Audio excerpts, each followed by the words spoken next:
Hi everyone, my name's Aaron Moore. I'm the Small Farms Agent in Union, Stanley, and Anson counties. And our office is going to be putting on a video series for you on raising small flock poultry.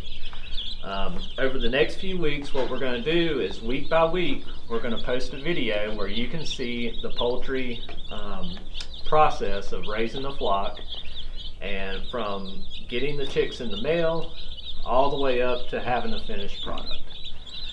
So as we go, this flock that we're going to follow is a meat type bird. These are Cornish crosses. So the production for a meat flock versus the production for an egg laying flock is going to be different, but some of the beginning stages, especially the brooding stage, will be the same. Starting off, we got 80 chicks in the mail, and they came in this morning. And when you order your chicks, unless your hatchery is closed, they're going to come through the mail.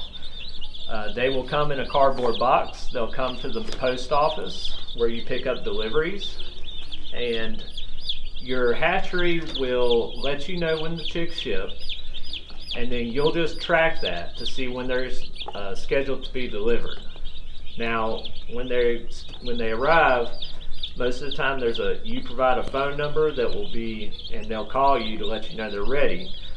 Usually I'll call that morning to see if they've arrived yet and be a little proactive, so I can be ready to go pick them up. Now, when they tell you they're ready, try and have it in your schedule to where you can go pick up your birds right then. When they ship, they don't have food or water in the container with them, so you want to give them the feed and water as soon as you can. You also want your chicks to get in the brooder where it's warm, because newly hatched chicks don't have feathers. They can't keep their body temperatures up, so they need extra supplemental heat. So for this flock, we ordered 80 Cornish cross birds. So they came in this container here. This is just a cardboard container, and you take it off. There's different 4 compartments in here, and the chicks will be separated evenly in those compartments. If you order less chicks, it'll be just a smaller container.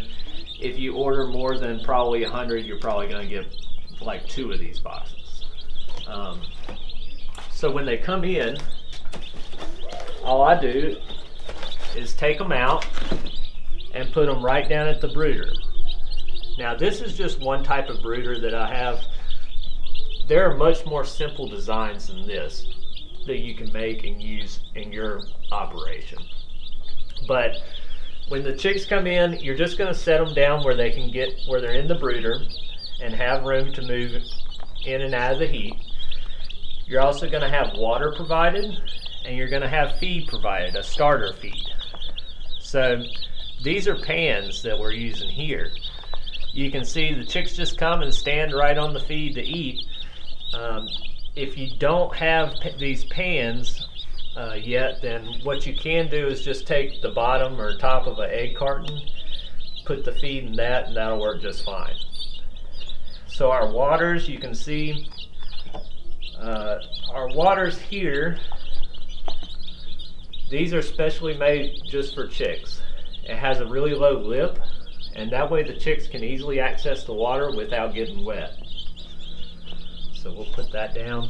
Now, when you put the chicks out, they'll find the water and the feed by themselves pretty easily. So you don't have to really worry about that. As long as you have it right close to the brooder, they'll find it, start drinking and eating within a couple of minutes after you put them out.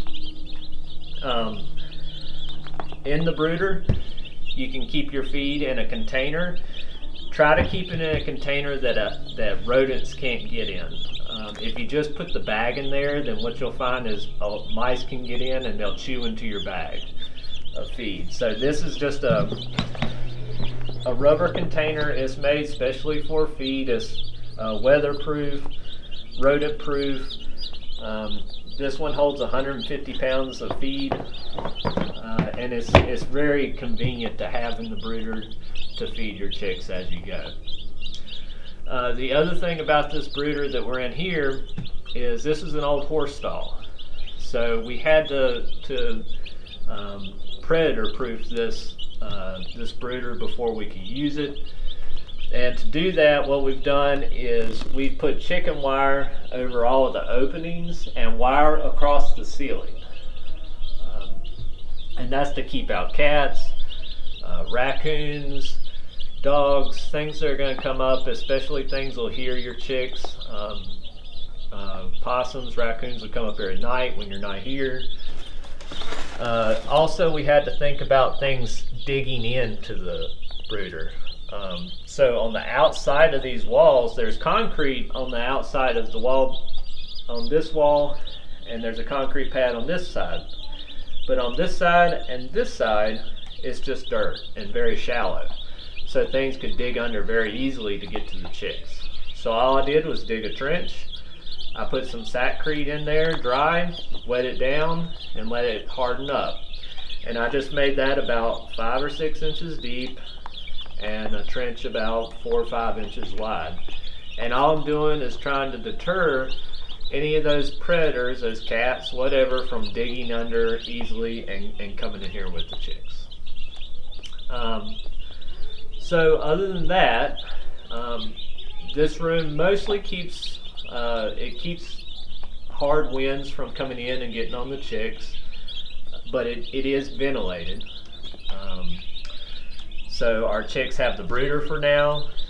They're going to stay in here, and you're going to see that a lot of what we do in this series is going to be dependent on what the weather's like outside and what stage the birds are at in our flock.